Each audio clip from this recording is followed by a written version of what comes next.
All right, so we'll get started. Before we start with the presentation, I want to go through a few introductions this evening of city staff. There's quite a few of us in the room. My name is Carolina Vester. I'm the Deputy Director for the City of Coral Gables Community Recreation Department. With me is Fred Cusero. He is the Parks and Rec Director. And then from our department, we also have Sarah Espino and Susan Laine Fiesta, who are from our admin department. You might have seen them putting door hangers on your homes over last week. We also have our host from the Adult Activity Center, Catherine Anderson, and her sidekick right over here. From our IT and Communications Department, we have Michael Rocha, Alex Gamundi, and Paulson. And then behind you, you have our CIP liaisons, Jose Oliveros and John. And then joining us this evening are also our architects of record from Chen Moore. So we have Stefan, sorry, and I'm pulling up the names. Stefan Bortak, and we have his associate Patrick Kamraj. So hopefully I did the name okay. Thank you. All right, so that's all the city staff. I feel like we outnumber you just a little bit, but we do have some individuals joining us on Zoom, and we'll get started with the presentation. So we're here this evening to discuss the conceptual design of a neighborhood park, which is Blue Road Park. We have come to the community several times already before about this park. So hopefully this is the last time before we move forward, because we are tied to a very critical deadline now with the grant that we successfully received, and we'll go over that all. So a couple of rules for this evening. This is an in-hybrid meeting. That means that we're meeting in person, and we're also making it available for residents from their homes. So we'll be virtual on Zoom. This meeting is being recorded. It's also going to serve as our official meeting minutes. They will go online and they'll be available for public viewing for an additional 30 days. So there was an error in the door hanger that you received. The plans were supposed to go up a week ago. Unfortunately, we had an issue with the designs, getting them up on time and the website. They are up now, and then this meeting will go up as well tomorrow. So we'll extend that deadline for the next 30 days, and it'll go through the 27th of June. Following the presentation, we're first going to open up the Q&A to the individuals in the room, and then we'll open it to the individuals on Zoom. For those on Zoom, we are not going to be unmuting microphones because we did set this up as a panelist.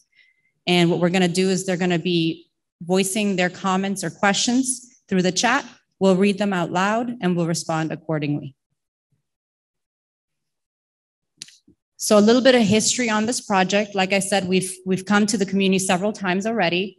The site was and is currently being used as a waterway access for our maintenance crew that maintains the canal. There are currently no hardscape elements designated in the undedicated right-of-way. So that's the area between the park and the neighboring property. And the idea is that nothing will go there as well, so that there will be a section that'll be the neighbor's section. The original property was purchased from the Better Homes Investment Company back in 1949. So this parcel has been owned by the city for quite some time, and a lot of time actually that it's not been used adequately. So over the years, I think, Fred's office, even before my time, there were several inquiries about activating the space. We went ahead and pursued a grant to get additional funding. And here we are, we're going back to budget. We'll get the remaining funding, hopefully by October 1, so we can move forward. So we did go after the Florida Recreation Development Assistance Grant Program, and that was the last time we saw the community back in October 21. We did receive the approval from the community to pursue the grant, and we did successfully receive $200,000 for this project. With the project, of course, there are a couple of requirements, one of them being that we have to complete, meaning everything has to be constructed that's per the elements of the grant, and they will go and do a visit in June of 2025. So the park has to be completely operational and open to the public by June 2025. So here's a little aerial view of the parcel of land. As you can see, it borders the waterway. It's right off of Blue Road, and you do have an immediate neighbor right next to the park. So we've had several meetings with that neighbor as well to discuss the right-of-way section, as well as how we properly screen, fence in, and provide access to the neighbor. Just to give you guys a few overview shots, you have the north and south view of the property, east view, and west view.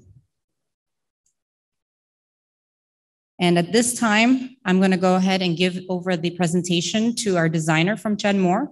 He'll give you an overview of the design, and then I'll come back up and we'll wrap up the presentation.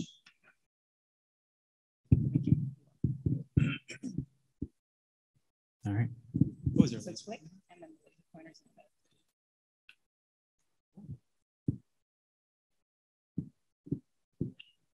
All right. Good evening, everybody. So first, I just wanted to go over, the overall site plan, and then we'll look at each of the individual amenities in a little bit more detail. So this is the overall site plan. You can see this is the existing right-of-way on the right here. We're proposing a new sidewalk along Blue Road, along with a curb and gutter, in order to prevent people from wanting to park along this area. And then we've also included a maintenance access gate right here, along with a stabilized turf area to accommodate the water access that is currently being used to maintain the right-of-ways by the city along the canal. So in general, we've incorporated a lot of different amenities. We have the sidewalk that circulates around the perimeter of the site. We've saved a lot of the existing shade trees. There's some beautiful live oaks down at the front near Blue Road. And then we're also preserving a lot of these ficus trees adjacent to the residents, which will offer additional shade and a little bit of privacy for that space. We're proposing open space for recreational or passive play areas. We have lots of picnic benches located just off of the circulating sidewalk. We also have an observation deck, which will be over the water.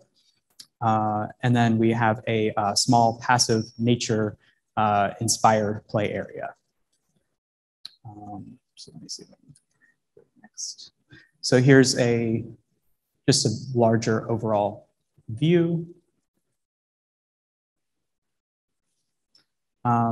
Here's a couple images of some of the different amenities we're proposing site furnishings. So we have some benches, which are located primarily on the around the playground, and then we have picnic tables. These tables will allow for ADA access, so anybody can use these. We also are proposing a bicycle repair station, which will be down at the entrance. As well as some bicycle racks. And this is just an example at Salvador Park, but they'll be very similar, saying Blue Road, or if the park gets another name. Down at the entrance, we're proposing some improvements to the existing coral rock wall, which will allow us to fence the entire property for safety for the playground. We're also proposing a main entrance gate adjacent to the coral rock wall, and a entry sign, which is a vertical oolite stone, which will have the park name across it. We're relocating the road marker to a better spot, which will allow us to construct the sidewalk.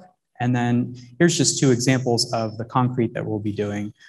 Within the park, which is in this yellow or buff color, we'll be proposing a tabby or shell concrete mix. And then along the right of way, the sidewalk will be kind of this Coral Gables pink. Here's a closer look at the observation deck and the north part of the park. You can see the observation deck will be utilizing an HDPE material. So it'll be, it's 100% recycled, and it's very low maintenance. Here's an example of the railing, which will allow nice views into the canal. And we'll also include a couple of these anoretic style seating options. One thing I missed on the other ones was in these shaded areas, we're also proposing this cut caprock seat wall, which will allow people to have little kind of gathering spaces. And then if I back up, we're proposing also a little free library, which will be located under the shade of this canopy, along with another cut caprock seating area. So that just allows some opportunities for passive play or seating, meditating, all of these kinds of things. And then here's a site plan of the playground structure. So we're proposing, if I go to the next one, we're proposing a play mound with a slide. And this is a fairly decent sized play mound, but it's only about 3 or 4 feet high. So it'll have a nice rolling, artificial turf mound so kids can slide or run up and down it without worry of falling or tripping. We're proposing this log scramble structure, which will allow people to sit on it or climb. It's very low, so it doesn't really have too much of a fall height. We also have these log clusters, which allows kids to kind of step and jump and play around. And then we also have a rock structure, which is about 6 to 8 feet tall in total. So it has a climbing net on the side, and then it's kind of buried in the side of this play mound. Here's just another shot looking from the north, looking south. So here's the play mound with the slides, the rock climbing structure, and then the log pile scramble. We're also showing in this an optional shade canopy. This is something that we want feedback on because we are proposing a good amount of shade around, natural shade around the playground, but we wanted to get an opinion from the public on how they felt about having a shade canopy over some of these passive play structures.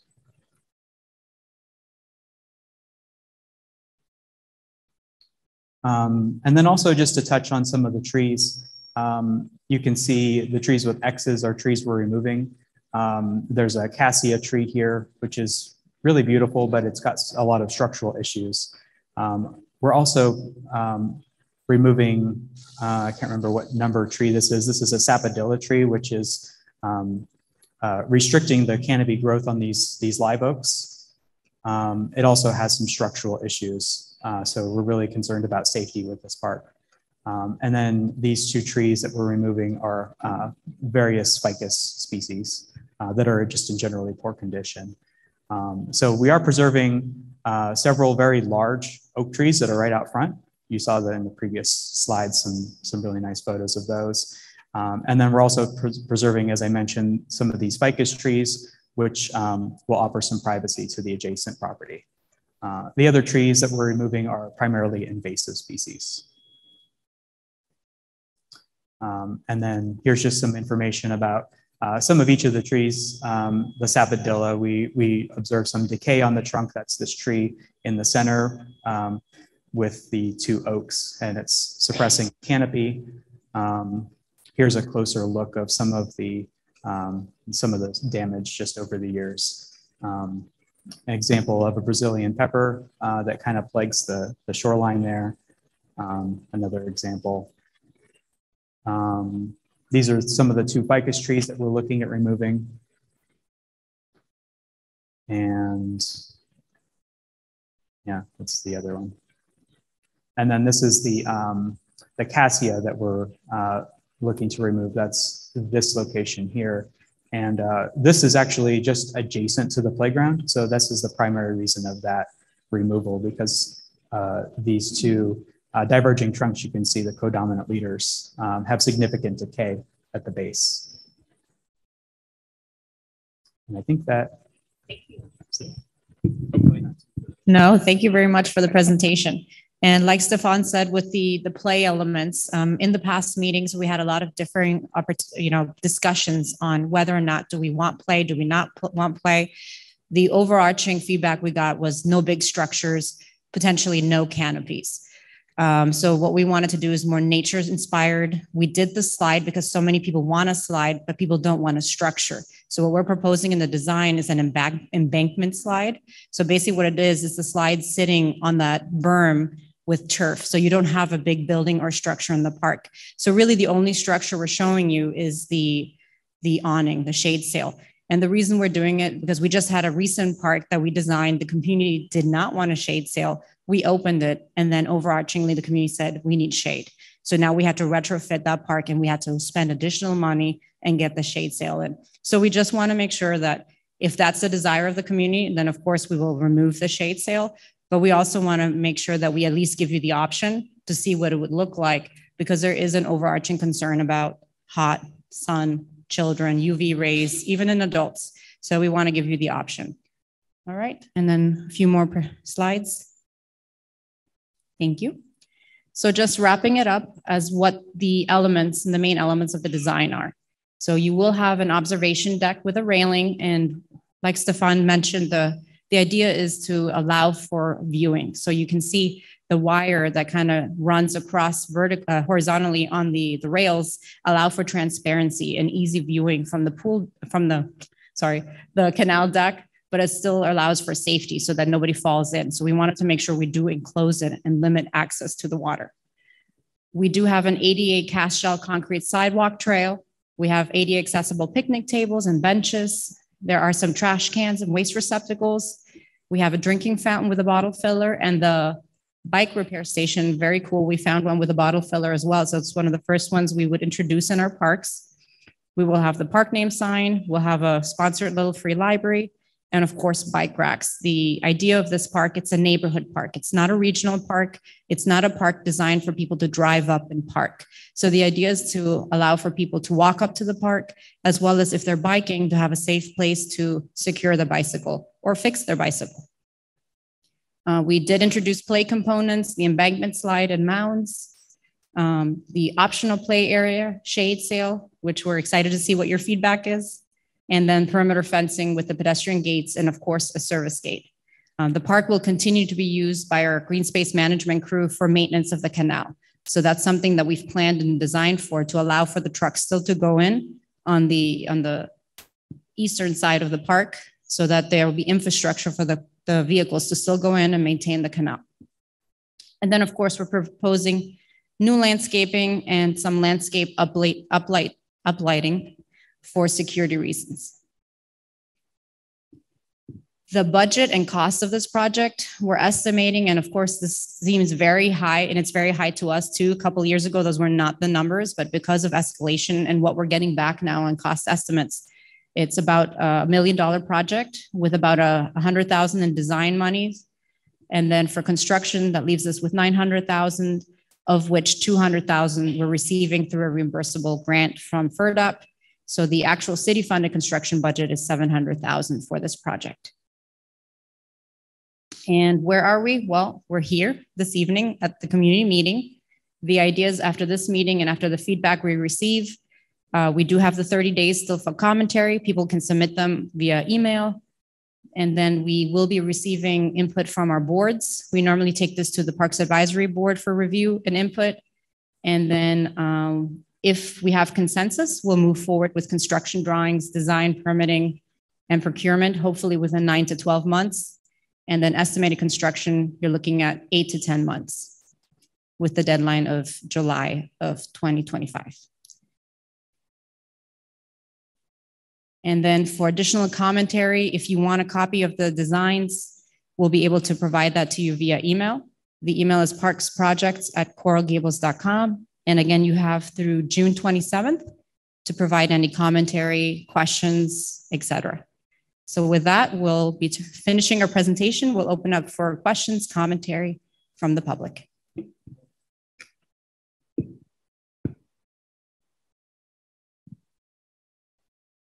So Susan will be walking around, and anybody who has a question, she'll hand you a mic. Please speak into the mic because this is a recorded meeting, and that's the only way that the recording can pick up your comments or questions. Hi, my name is Wayne Block. I live at 600 Blue Road. Been living there for about 35 years, and I'm intimately familiar with this beautiful piece of property. You guys obviously put in a ton of work. It's a super idea because it really doesn't do much there, and it's perfect. I mean, perfect when you pass it by a kayak or you're on the bridge, etc. But if you just one issue, you answered one already, that this is going to be a regional park. That traffic circle. I've noticed this in terms of some of the other parks around town, especially Coconut Grove, et cetera. They're neighborhood parks, but draws people from all over. You said these are pretty much for bikers passing by or people in the neighborhood walking there.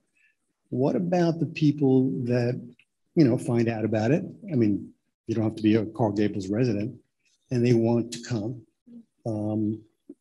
What I see based upon the behavior of our neighborhood over the last 35 years is they're gonna pull up on that sidewalk and with their cars and either use it to drop off people or stay there. The traffic around that traffic circle, 24 hours a day, people don't stop. They don't slow down. You go right through. And it's also a huge backup for traffic all the way back on Blue Road, going east and west, if that's the right directions. Just curious about, if you've thought about that. So we've opened quite a few what we call neighborhood parks in the last couple of years. So what we try to do, we've seen different things. We've always seen the first 6 months, there's a heightened sense of curiosity. People want to see, what did the city do here? It's brand new, it's open. What we did do in the design is these are not large elements like you have at like a Salvador Park, which is more one of our regional parks. So you have some very cool elements at Salvador Park where people will drive to visit. In the smaller parks that we're designing, they're more passive recreation. So you're not going to get a lot of visitors who are going to come. What we also do as part of the design, we introduce a lot of swale plantings to make sure that people aren't parking on the sidewalk. And of course, if people are, there'll be enforcement. So we are working closely with code enforcement parking. We've had a couple of those issues. Catalonia is one of those parks, and it's not a very big feature park, but people were actually using it differently. They were using it as a dog park. And that was not the design of that park either. And that's something we also discussed. We haven't brought it up, but this is a fenced-in park.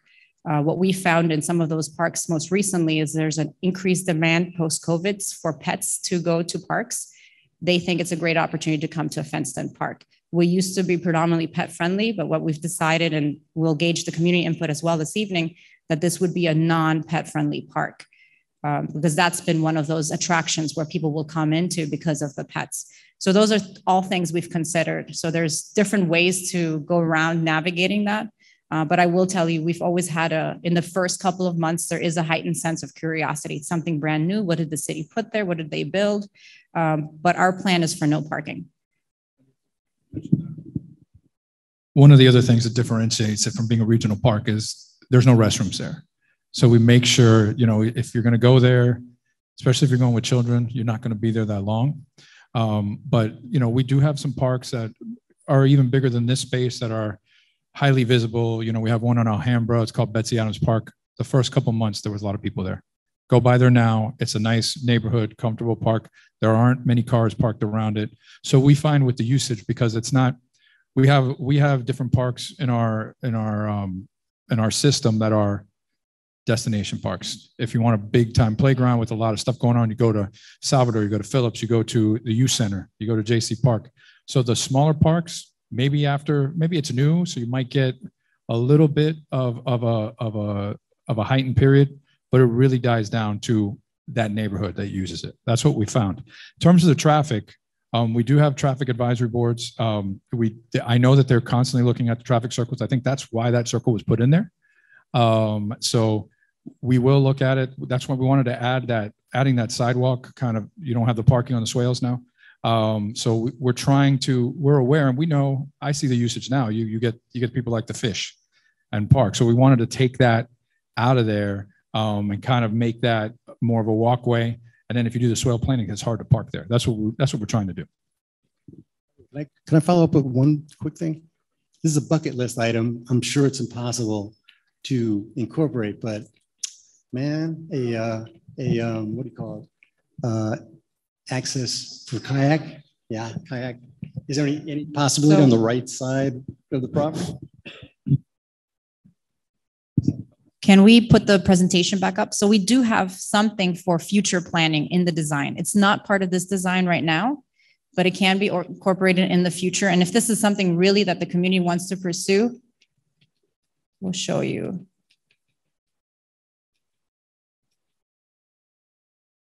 Let me do this first. So up here, it's just kind of marked out, but this could be a floating launch pad. And then we have a little photo of it. Where is it? Here. Yeah, so this could be something that could be added on after the fact.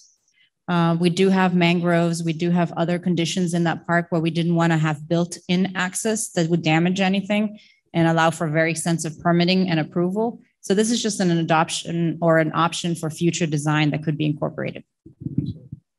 So in our neighborhood meetings when we went through the grant, there wasn't an impetus to do it. We talked about a launch point, and there was a lot of saying no, not right now. So that's why we leave it as a future, because as you know, neighborhoods change, tastes change. So we just have it as an option. But at the time, we were told stay away from launch, water launching.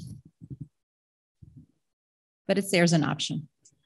Any other questions in the room, comments? So 1 second, Susan will come to you with the microphone.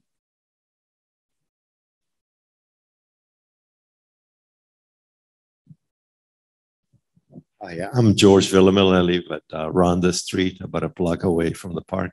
Is there going to be any change in the speed limit for cars?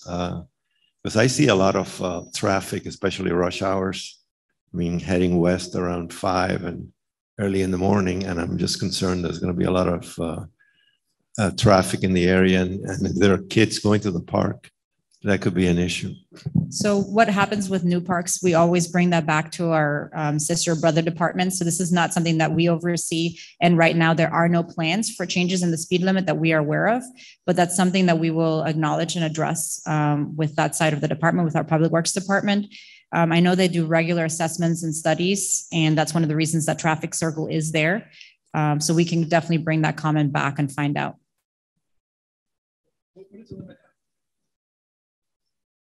Jose, do you know what the limit is? No.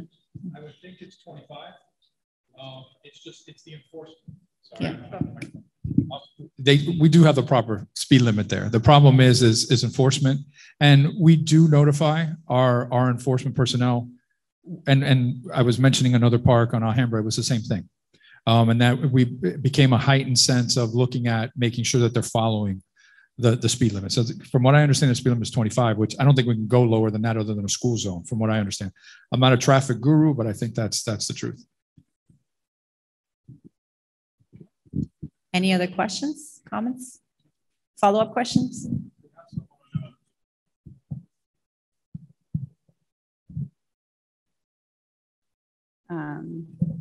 Hi, everyone.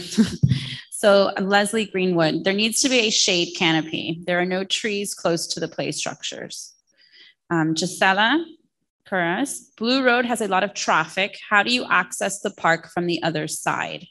And I'm not quite sure what she meant. I don't know if it's the other side of the... I think she's probably referring to crossing safely from the other side of Blue Road. So we had that commentary in the first meeting. A lot of people asked us if we're walking on the other side, how do we cross? So just because there is no other sidewalks, we cannot install a crossing right now at this point in time. So hopefully, and I know that there's a separate project for Blue Road as a whole with the city. So hopefully there's future opportunities for adding sidewalks, adding crosswalks.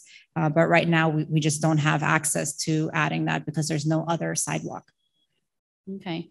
Zarina Pino, I like the play elements and the canopy, but wondering if the color should be in the green family to be less obvious. Not sure if the rendering color is accurate.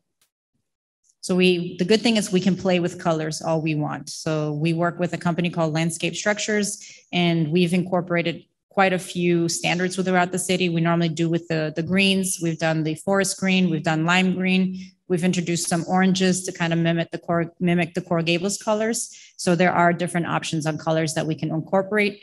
What we tried to go for is more of a natural woodsy look. So you have the wood beams, the wood colorings, but we can play with colors if there's any suggestions, recommendations. The same resident, my largest concern is safety and how the increased pedestrian bike traffic will be managed given the roundabout there is already very busy at certain times of the day. So it was more So one of the main safety things is the fenced in park. So it's one of our biggest concern is making sure it's safe from obviously vehicular traffic, but also from the waterway. So that's one of the main reasons we decided to fence in the entire park. In addition to that, the bike racks, I believe, are inside the park, correct? So we didn't want to keep anything on the outside so that we make sure that people have an opportunity to go into the park and be safe. Okay, our next comment, JC Diaz Padron, how many linear feet of waterway is there at this park? How many linear feet will be viewable via the boardwalk deck? Regarding shade, absolutely the park needs a sail shade.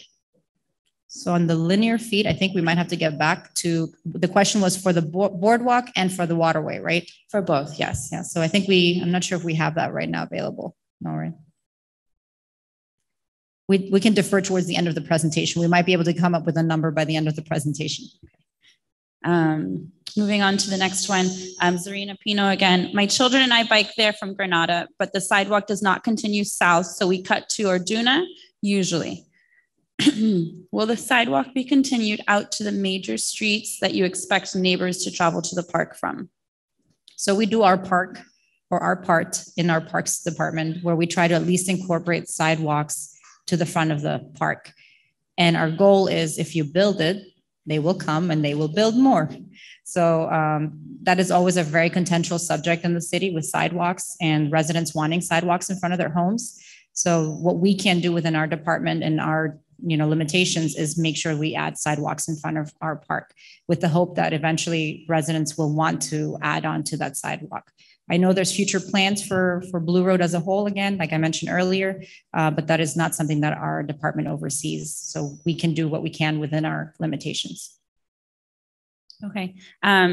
We have a lot of questions coming in, so bear with me. Marilyn Piccolo, the gentleman who mentioned the circle is correct. That traffic circle is completely ineffective. People drive straight through because there is no real curve when driving east or west onto Blue Road.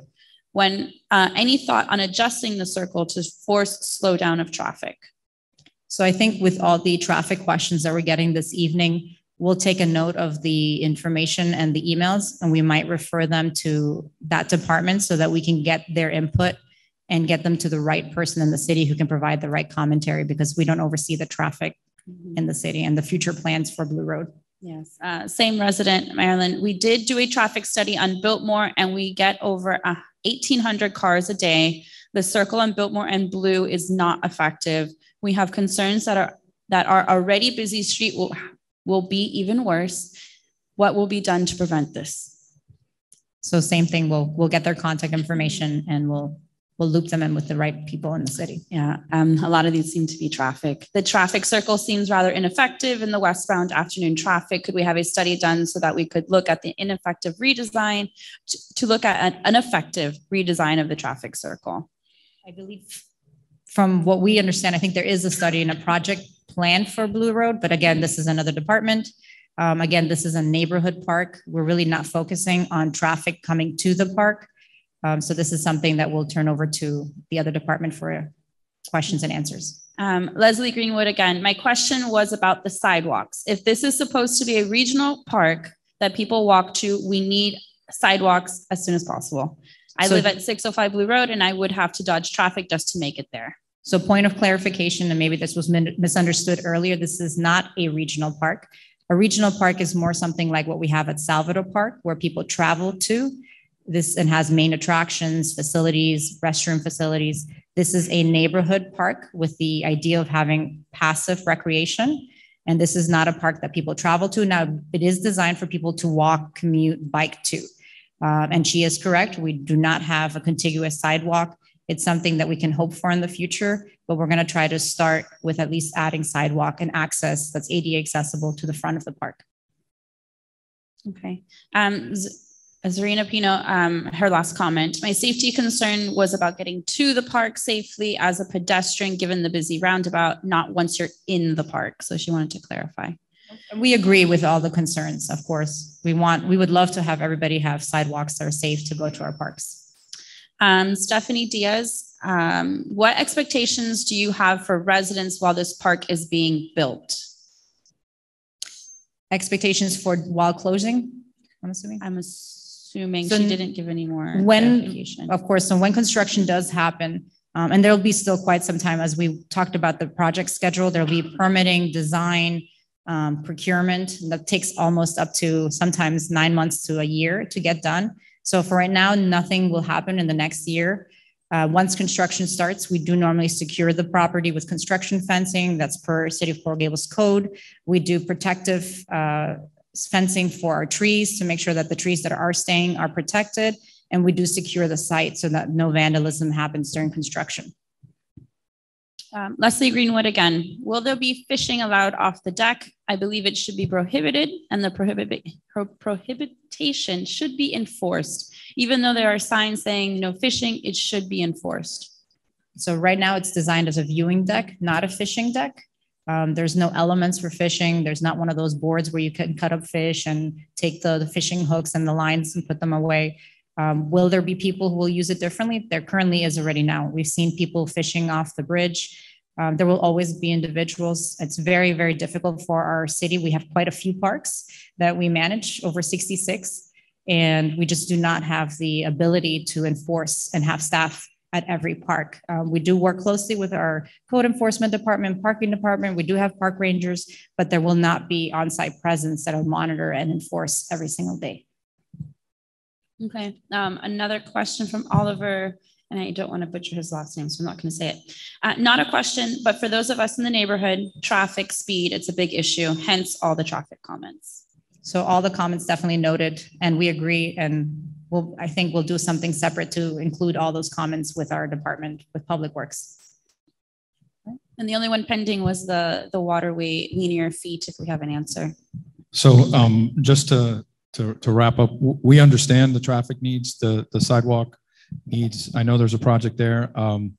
We still want to, our hope as the Parks Department is this first project becomes the fulcrum to have additional improvements to put in there. That's kind of what's happened in other areas of our city. When we put in parks, then we've seen the need to use, and then we get some extra stuff.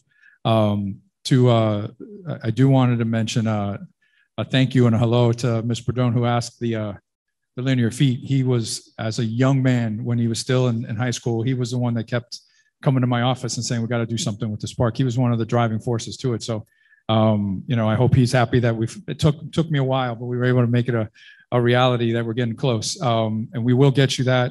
When we were looking at the park, one of the things that we looked at is we wanted to have that seating viewing area. And then you do have that walkway that keeps you along that waterway as well. So, there will be areas that you can see the water, maybe not sit on a deck, but you'll be able to have the view. But if we don't have the number, JC, we will get it to you, I promise. We have an in-person question, comments? Hello, I live across the canal from the park on Orduna. One of my first concerns was traffic as well and parking. So I think that even though it doesn't have to do with your department, I think it's very important that you take into consideration anything. And people already park there. Perhaps a sidewalk could dissuade them of parking. I don't know if anything else that can regulate as well as speed and traffic movement around that area is very important. Second, security and the fishing and the security. I mean, people sometimes go under the bridge. We see it all the time. And will that area also be fenced? How do you prevent or not people using that area for non-neighbors or recreational purposes? And the third was, what's your view on privacy and the situation around the neighbors? Because they're important neighbors around the park that are going to be very highly affected. Especially there's one that physically is against the park, and how are you addressing that first neighbor? And then there's two others around the park. So I think The privacy. our neighbor is actually right behind you. Is that correct? You live right next door. So we've actually had several meetings with him to discuss also the ownership of the right of way. So there is going to be a portion that's the neighbor's portion. We've discussed lots of the landscape plans for that, as well as an access gate. And that's something they wanted, was an access gate from their property to the park. So all those things we did incorporate. We take it very seriously to work with the immediate neighbors first, because there is a direct impact to immediate neighbors whenever we develop an open property. Now for the bridge, there is not a fenced-in section for the bridge that's independent. So there is a fence around the entire perimeter of the park, but we can't fence off the bridge, because remember, there's also an other side of the bridge. And then the first question was the traffic. So the same concerns, and like our director mentioned, we'll work with the Public Works Department to really look and see what we can do.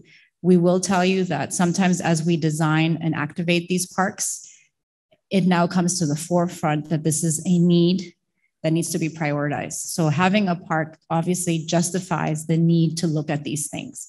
So it's always good. And that's why I said, if you build it, they will come. We have to start somewhere. We're going to start somewhere. And hopefully there'll be a transition that'll follow from there. Sorry, back again. One quick comment and two quick questions. Fishing. I don't think, based upon what I've seen in the last 4 years, I think the park itself during the day will be a natural regulation. I think the fishing will happen at night because I know a bunch of the people who do it and they don't want to be seen. So that may be that, if the park is full, I don't think there'll be fishing. If the park is empty, probably will, and certainly at night. But anyway, the two questions are, have you evaluated the capacity analysis on this? So because it's more of a neighborhood park, Right. And most of our open spaces, because they're open space, they don't require capacity. Okay. So we haven't looked at that, and we haven't seen a need. Like we talked about, the first 6 months, there's a heightened sense of curiosity. People will come out, they want to see what was built, but they're very passive in nature, and they're more what we've seen. The only anomaly has been the dogs. So for those parks that were deemed appropriate for dogs, or where the neighborhood deems them appropriate for dogs, that those have been differently used, and those were never the intents of the city to be used that way. So that's why we say that we don't intend to use this as a pet-friendly park. For security, and we didn't really talk about this, but we're not lighting the park, but what we've been doing in all of our new projects is including security and uplighting. And that's something that we work closely with our police department as well. We keep the front landscaping always low so that it's easy for a patrol car to see into the park, and include some landscape lighting and uplighting for security so that there's active monitoring. Something we didn't include in this park was surveillance cameras. So we can always leave it up to the community. I will point out, we just went to City Commission. We're going to do a pilot project in a couple of parks where we're going to have that blue light, surveillance, security pole. It's not cheap, so we're only going to do it at a couple places at once.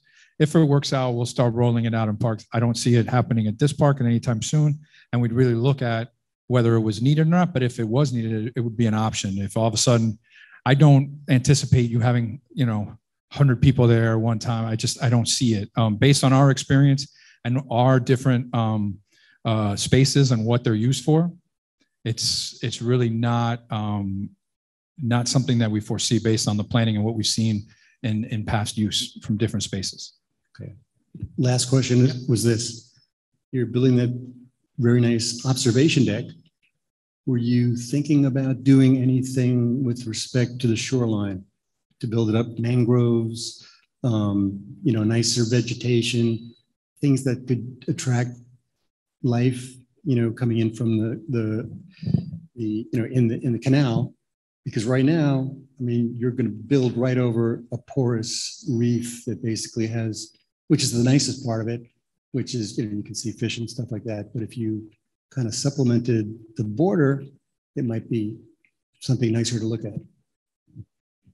So I can comment on that a little bit. I think that's certainly something we can incorporate, but the edge of that slope outside of the fence is really difficult to plant anything on because it's all coral rock. You know, I didn't know how much boundary there was between the water and your, the edge of the park. Right. It's probably about 8 to 10 feet or so, and it's pretty steep. It drops off pretty quickly. So it would be difficult to plant. The other issue is that there's a lot of Brazilian pepper along that edge, and it's really it's very difficult to remove. So once it's growing in that coral rock, it's almost impossible to get rid of it. They just have to keep coming back and treating, and that's essentially what's happened over the years. Is they've just been manually removing it, using chemicals, where needed. But yeah, it would be very difficult to plant that edge and then also deal with the Brazilian pepper that's a continuous problem. So that would be my hesitation with planting that, is plant it and then now the Brazilian pepper might take over. So fair enough.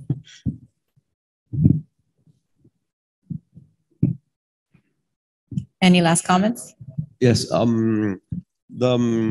come back to the security issue that people use in the park for other purposes, and the privacy. I mean, that deck, probably the view of that observation deck, 60% of it is my living room. I mean, it looks across the canal, strictly directly ahead, and the Brazilian pepper. I mean, there's some vegetation there from people who already use the park. That provides some cover, but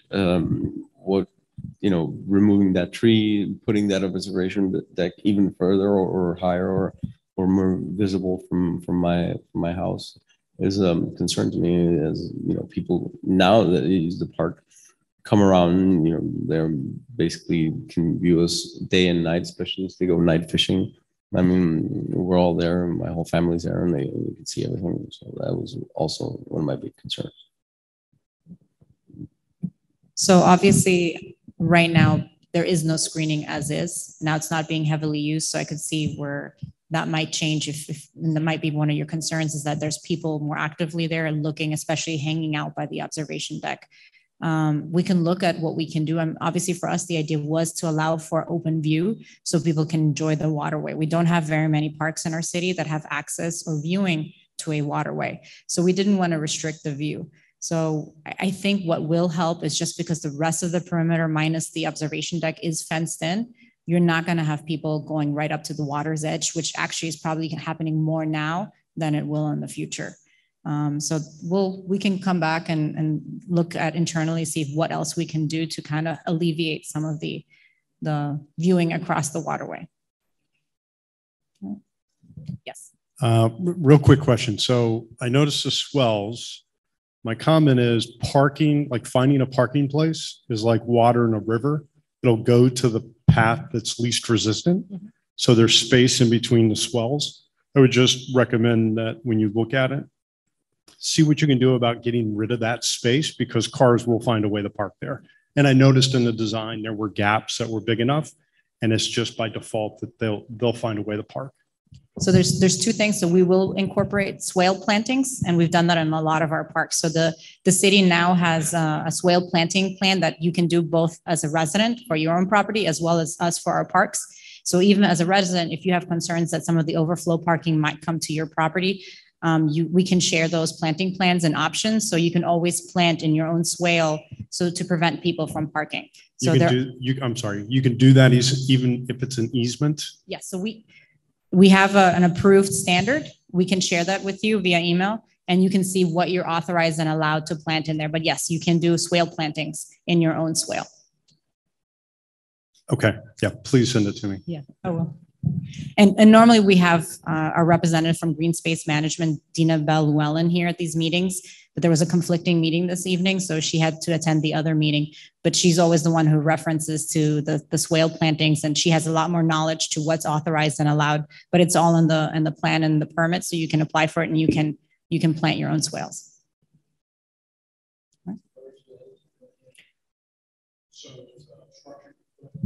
So cars can't.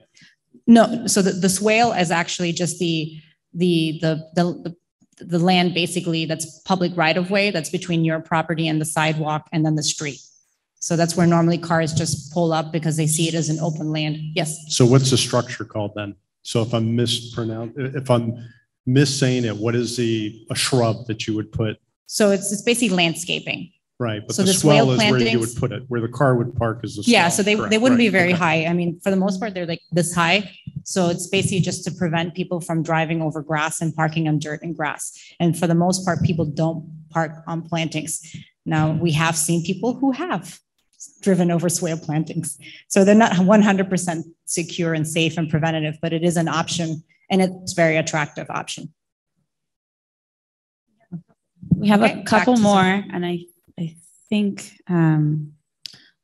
Leslie Greenwood just wants to know where she can find out more information on the sidewalk project that you guys were speaking of. So if we can at some point put Yeah, that so on. if she can put her email on the comments, anybody who had concerns or questions on the sidewalks, traffic, if they can give us their contact information and we'll put them in touch with They have to register for this meeting, so we'll have their email that they registered with. Perfect. So another, Zarina, no further comment. Just want to say thank you very much. I live equidistance between Toledo and Alava and Blue Road. So it's exciting to have two upcoming projects for our family that I know we will get to enjoy greatly. Another question, will the park be closed at night? So all our parks are closed at night. So they're always dawn to dusk parks. Of course, we do not lock gates. So somebody could always walk in, but the intent is for them to not be accessible at night. And that's one of the reasons we limit plantings on the front of the park to keep them low so that when a patrol car comes by, they always do look into our parks. And if there's somebody in the park, they obviously shouldn't be. So we do have an ordinance in the city that allows us to enforce if needed, if somebody's in the park at nighttime. And the last one, how much of the real grass will be supplemented by AstroTurf? Is there a concern that changing out the grass for AstroTurf will contribute to flooding on the road there? When it rains hard there, the traffic circle often floods out. So the turf is limited, the artificial turf is only limited to the area for the playground because of the requirement for safety surfacing. The rest is all going to be natural grass and landscaping. And the turf is designed for drainage, just because the compacted safety surfacing will get damaged over time if it doesn't allow for drainage. So part of the design is making sure that the adequate drainage is underneath so that there is no contributing factors that are going to prevent from that turf to last. And average lifespan is about 10 to 15 years for artificial turf. That's it. That's all I have here. Unless we have an answer on the boardwalk question. No, I will email that one. Yeah. Okay. Go ahead.